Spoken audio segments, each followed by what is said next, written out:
Zdeno Chara tied it up midway through the third period, but his late penalty proved very costly in Boston's 3-1 loss to the Blackhawks on Sunday afternoon. Welcome into the Boston Bruins newsfeed post-game recap. I'm Adam Blue reporting for CLNS, a leading online provider of audiovisual coverage of the Boston Bruins. With Boston trailing in the final period, Chara jumped into the offensive zone and fired a wrist shot past Chicago goalie Anton Forsberg with 9:03 left to tie the game at 1-1. But the captain was sent to the penalty box with 3:44 left after a high stick to Brandon Saad drew blood, and the Hawks struck twice to split the home-and-home series.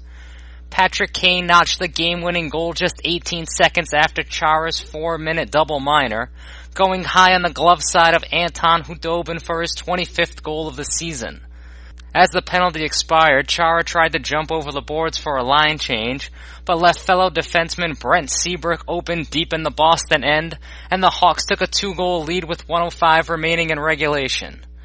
Both Khudobin and Forsberg were stellar in net, with Forsberg picking up the victory with 31 saves.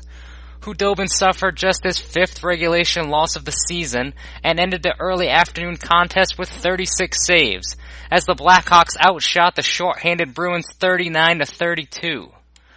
Boston was already missing Patrice Bergeron, Charlie McAvoy, and David Backes on Sunday, then had to deal with a late scratch to Brad Marchand, who was dealing with an upper body injury. The Bees were forced to play with an extra defenseman and one less forward, as they did not take a spare winger on the trip with them to Chicago.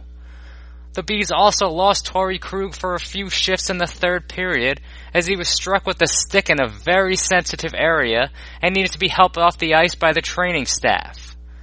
The Sunday matinee in Chi-Town began a 4-game road trip for the Bees, who play 7 of their next 8 games away from the Garden. They travel to Carolina to face the Hurricanes on Tuesday night, and CLNS will have you covered. You can follow us on Twitter at BruinsCLNS, and make sure to push those notifications, where we'll have live updates during the game. The audio recaps can be found right here on the Boston Bruins news feed, and the 6 extra beats for every game can be found on our website at clnsmedia.com. You can go read my extra beats for this game right now. And check out the latest edition of the Bruins Beat podcast, as our Bruins insider Jimmy Murphy chats with Bruins forward and Olympic captain Brian Giunta, who led the Bruins with 7 shots on goal on Sunday. This has been Adam Blue for CLNS.